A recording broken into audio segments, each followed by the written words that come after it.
Hello everyone, my name is Andrew Gorberry, and in this video, I will teach you everything you need to know about Module 1, Biological Basis of Behavior, Topic 6, Sensation for the AP Psychology exam. Without further ado, let's get started. Sensation is the process of detecting information from the environment that meets a certain threshold and transducing or converting that information or stimuli into neurochemical messages for processing in the brain. Related to sensation is the idea of absolute thresholds, which cover the 5 main senses that we know: sight, smell, sound, taste, and touch.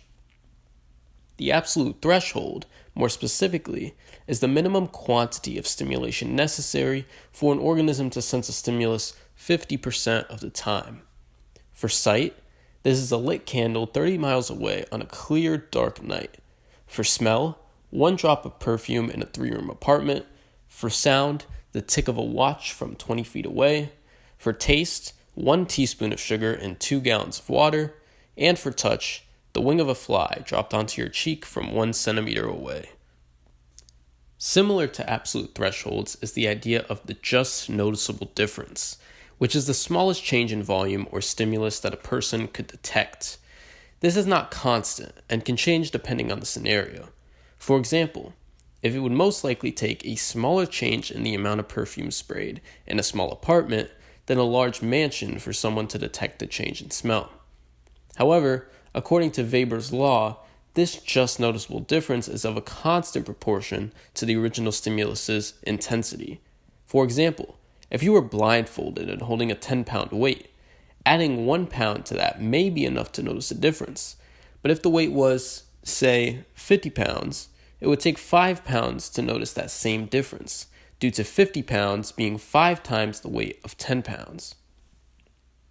Okay, so that's talking about senses in isolation. Is that all there is to it? Nope, not at all. Your senses are almost constantly working together for many of the tasks you complete each day in what is known as sensory interaction.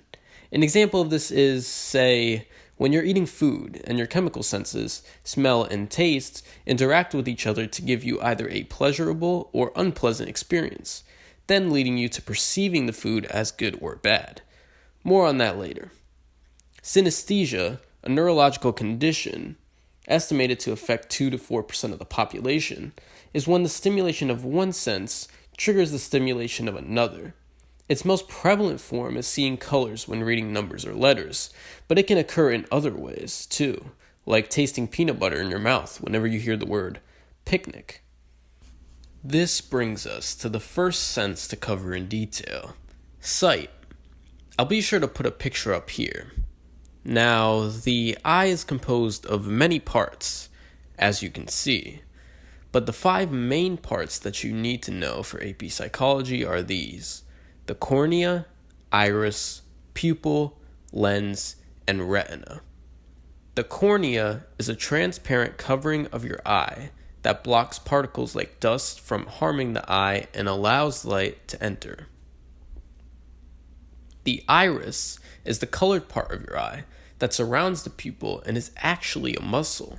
It pulls back or closes in on the opening of the pupil to let either more or less light in, depending on the context, such as light intensity, interest levels, and even fear, which can expand or dilate the pupil. For example, if I step outside in the sun, the iris contracts, reducing the size of the pupil.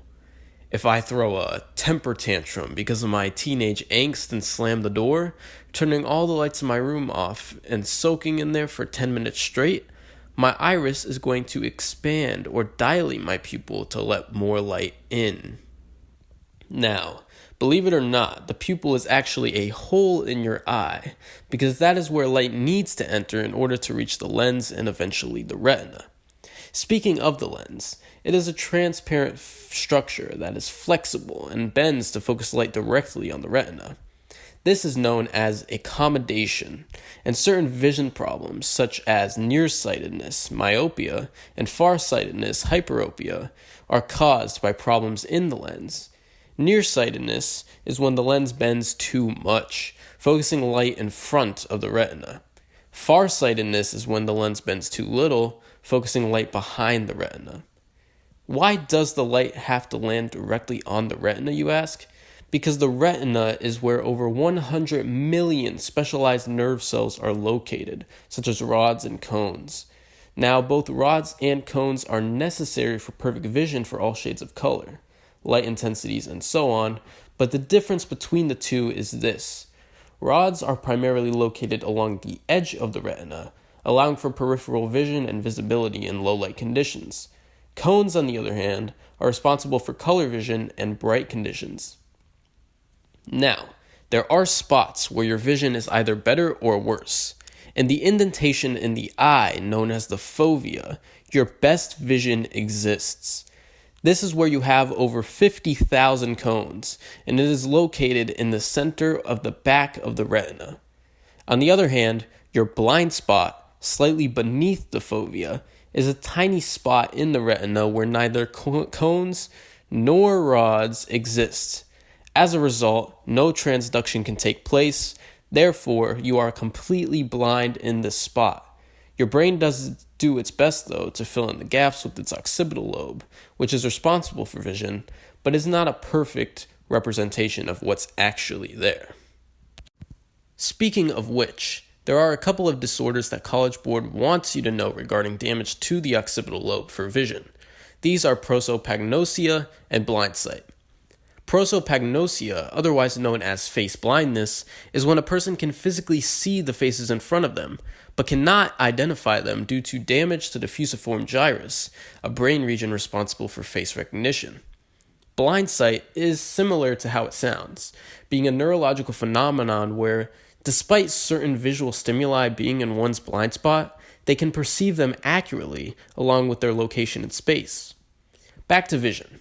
There are two vision theories that College Board wants you to know: the trichromatic theory and the opponent process theory.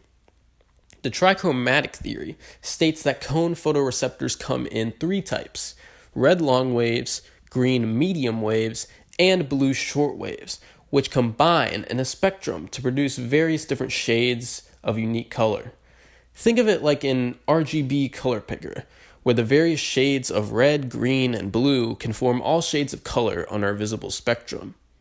The opponent process theory explains how color information is interpreted in three opponent channels: red-green, blue-yellow, and black-white.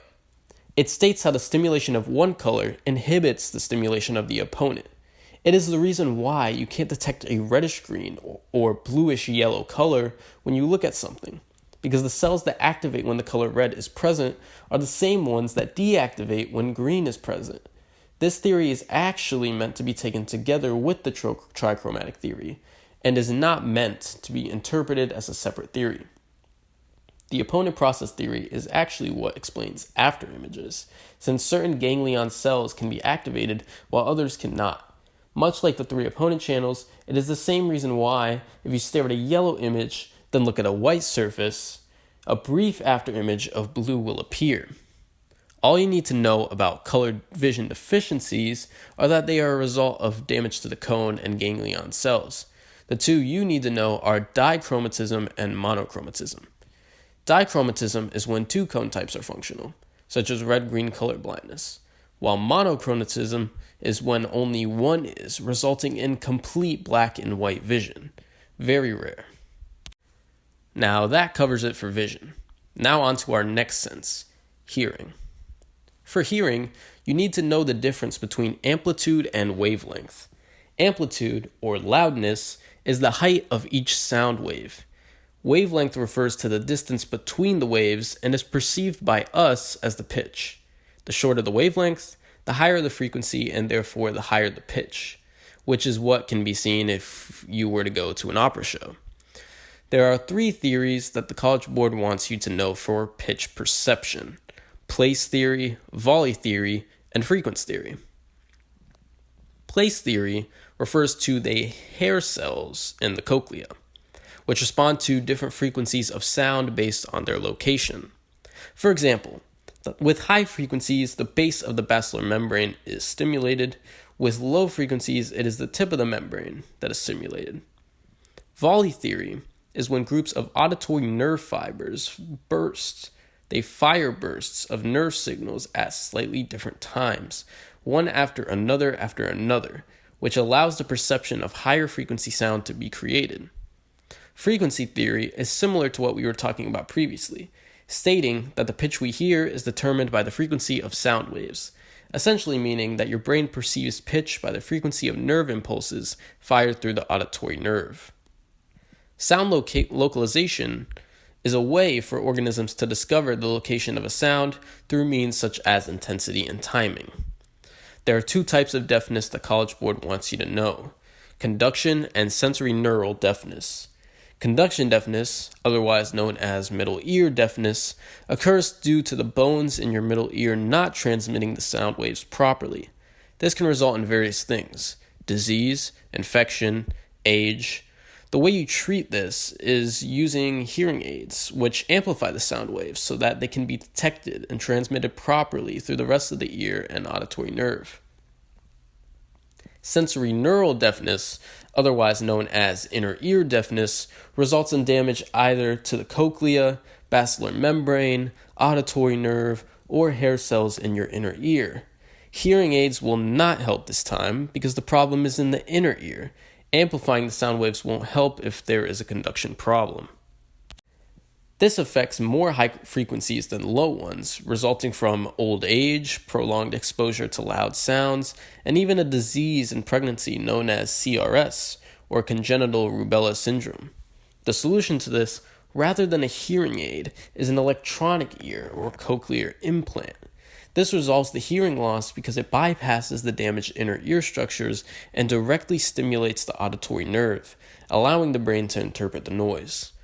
Now, onto your chemical senses, smell and taste.